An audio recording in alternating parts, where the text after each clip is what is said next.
Welcome back to Business Rockstars. Now let's go to Mark Lack. Leonard Kim's joining us. He's the managing partner of InfluenceTree. It's a pleasure to have you on the show, brother. Thank you. We were just talking about how the content strategy here for building your personal brand. If you post on Quora, which you did, you got from 3 views on your own page to 105 views on there. So you had an exponential rate. But people go, that's still not a lot of views. But what did the next 6 to 12 months look like for you moving forward? Well, I got really inspired because I got so much better results with Quora than I did my own blog. So I went out there and I wrote more. And within a 6-month period, I had 3,300 social media followers. I had 2 million reads on my content. And I was named the top writer on Quora. When you look 1 year in, I have 5 million views on my content. I had 10,000 social media followers.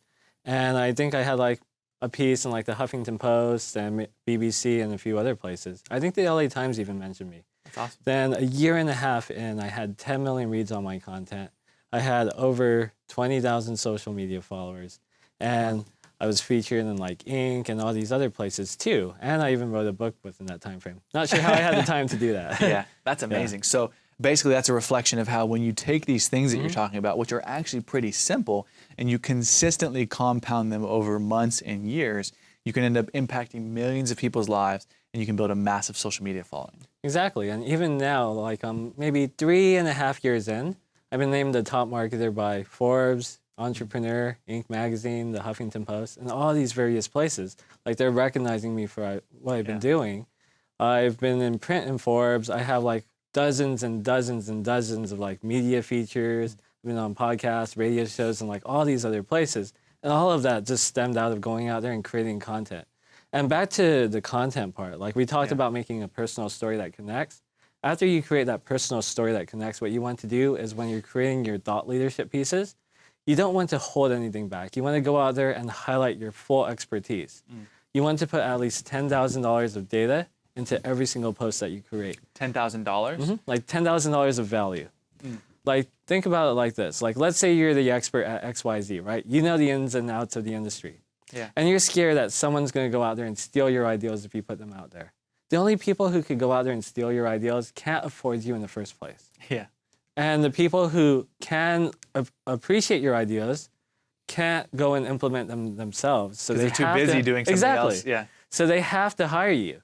So most people are so scared. They're like, someone's going to take my idea and run with it. They're going to do this or that. But the reality is it makes you look like the expert and you're able to attract the right type of client to you.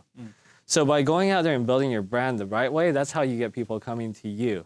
Like nowadays, I have people coming to me with like 5-figure budgets, 6-figure budgets, 7-figure budgets.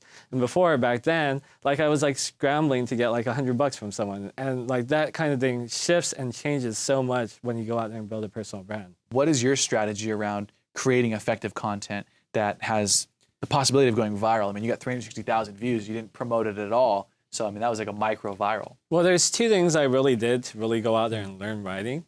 One is I took great authors that I like looked up to, like adored, etc. And I copied what they wrote word for word in like my journals and stuff like that. What that did is it allowed me to subconsciously pick up their writing styles. Like I didn't consciously pick it up, but by writing in their tones, like my mind was able to figure out why they said certain things here, there, and there. Then the second thing I did was I started to write like how I talk. Because when we talk, we're able to communicate and connect with others. But a lot of people, when they write, they get stuck in their own head. They write those little things, and they're like, well, you know, I went to the park, but I really wanted to go to the mall. And it's like, who puts that out there? You don't say that when you're talking to someone. You don't say your thoughts. You just write how you talk. And when you write how you talk, that's how you're able to really connect with people, because it's like you're having a conversation. The best copywriters and marketers basically feel like when you're reading their long-form sales copy, that they're just talking to you. And you feel like you're reading a really good story, but it's like somebody's telling it to you. So the things you have to do is make it a conversation. So pretend there's someone else responding while you're talking and creating your content.